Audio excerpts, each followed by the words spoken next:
Ba'asora nisyonos nisnasa Avraham Avinu v'omad b'kulam. Mishnah in Pirkei Avos chapter 5 describes the life of Avraham Avinu as a series of nisyonot, that he is tested in various different ways. Of course, Avraham Avinu is the founding father of the Jewish people, and this is true in a very profound sense, that he's not just the beginning of the nation of the Jewish people, but actually he lays the foundation building blocks for everything that is important for the Jewish people going forward. Everything that happens before Parshas Lech-Lecha is, in fact, from a Jewish point of view, prehistoric. The history only begins with Avraham Avinu, and that's because he is able to reframe and restructure human life in a particular way. And I'd like to focus on a few of these building blocks that we got from Avraham Avinu in the most dramatic way possible. The idea of the Mishnah that I mentioned before is the ability to see hardships and challenges in life as a nisayon. A nisayon means we're having a conversation with HaKadosh Baruch Hu, that whatever happens to us is not a punishment or a freak event of some sort, but HaKadosh Baruch Hu in some sense is asking us a question. Whenever anything happens, like God is talking to us and saying, "Nu, what are you going to do with this situation?" And the way we respond is the way we are talking back to HaKadosh Baruch Hu. That hashgacha of HaKadosh Baruch Hu guides every single aspect of our life, and a nisayon is there in order to create a new spiritual dimension. What do I mean by that? So, for example, the Ramban and the Maharal both use very powerfully this phrase that every nisayon is designed lahotzi min hakoach el hapoal, which means to take the potential strength, inner spiritual and moral strength of a human being, and lahotzi el hapoal means to actualize it, to bring it into the olam hamaisa, into the real world. Because spiritual feelings and spiritual ideas are only theoretical until they have found some practical expression. And the idea of a nisayon is to give a test to a person which takes him out of his comfort zones into a situation where he can express his emunah. So Avraham Avinu is taken out of his birthplace, out of his country of origin, and he's told, Lech-Lecha me'atzcha moladcha beis avicha el ha'aretz asher areka, go on a trip. Take your wife with you and your disciples and your nephew Lot, and go on this trip. Where you're going to go to? El Ha'aretz Asher Areka. When you get there, you'll find out where you have to go to. And this is a test for him. According to the Rambam, this is the first of the 10 tests that Avram goes through, but it was an expression of emunah. Avram Avinu's tests are all designed to instill within us the idea and the strength of emunah and chesed. These were the two great lessons that Avraham Avinu had. The idea of emunah meaning that we live in the presence of HaKadosh Baruch Hu and that he guides our life, and the chesed that we are ben adam lechaveiro, that we owe to each other and the way we relate to each other. Of course, one of the other building blocks that Avraham Avinu gets in a very powerful way is Eretz Yisrael. The land of Israel is promised to us la'achuzat olam, as an eternal heritage to Avraham Avinu, and that is founded in this week's parsha on very solid ground, and eventually embodied in the mitzvah of bris milah, which is the concluding episode of this week's parsha, which is based on Eretz Yisrael. Is a covenant about Eretz Yisrael. But it's not just Eretz Yisrael, it is in fact a creation of a whole world. And this is a beautiful idea found in the Maharal of Prague, writing 500 years ago in his Sefer Gevuras Hashem, chapter 6. He explains that just like there were 10 statements, so to speak, utterances of HaKadosh Baruch Hu, which brought the physical world into existence. Ba'asora ma'amoros nivra ha'olam.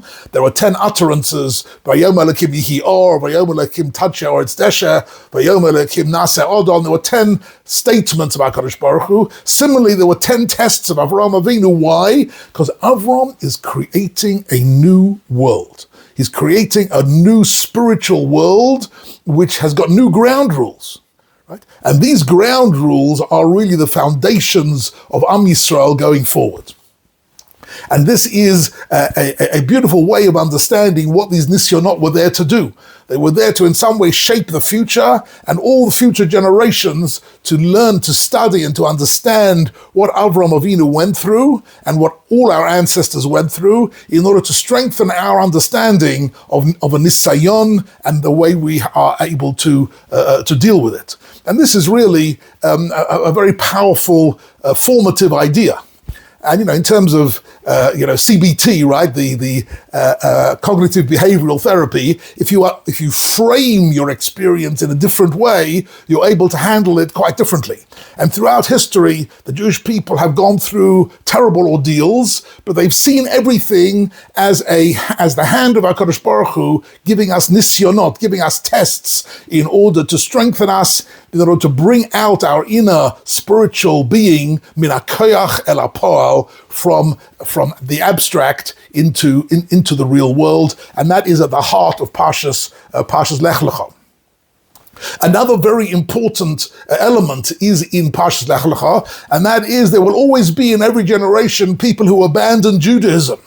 And in Parshas Lech-Lecha, this is embodied in the life of Lot, the nephew of Avraham Avinu, who he adopts, and he takes with him, and he teaches him, and he nurtures him, and he gives him wealth, and he gives him wisdom, and nevertheless, Lot, when he sees the sparkling attraction of the city of Sodom, he finds it irresistible. And he leaves Avraham, and he goes to live in Sodom, which is the antithesis of everything Avraham ever taught and ever believed in. It's anti-emunah and anti-chesed, and it's based purely on materialism and egoism and selfishness, and that attracted Lot.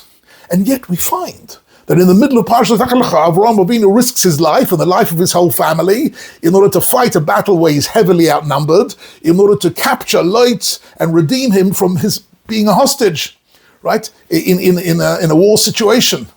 And the question is, why does he do that? So there is various different interpretations of it, but I'd like to focus on the Malbim. And the Malbim and the Avraham HaKadosh also bring down from the Medrash something very beautiful here. And that is that Avraham Avinu had a Ruach HaKodesh.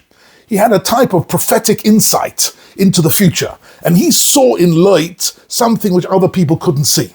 It's true that Lot was a datlash, what they call here in this country, somebody who abandoned Judaism and abandoned Torah, but nevertheless he had within him a tremendously important spark which would surface and materialize in a later generation. He saw within him that the process of the Geula, the redemption of the Jewish people, came from Lot.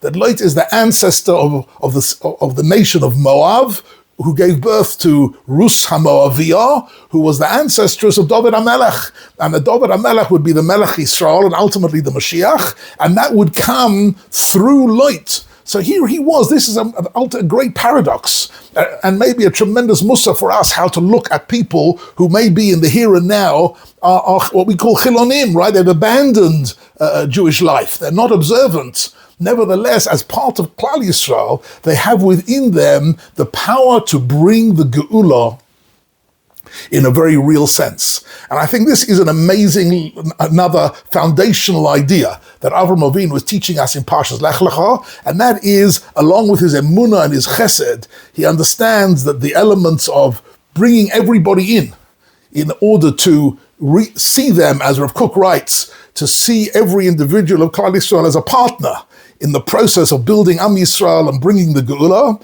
and in that sense also to bring out min hakoach el hapoal, the spiritual potential of Klal Yisrael. And Avraham Avinu, in that sense, you could also add here just one last idea, that Avraham Avinu has injected, so to speak, into all his descendants, including you and me, some sort of spiritual genetics, that we have the ability, as the Sfas Emes writes beautifully, Lech-Lecha me'artzecha.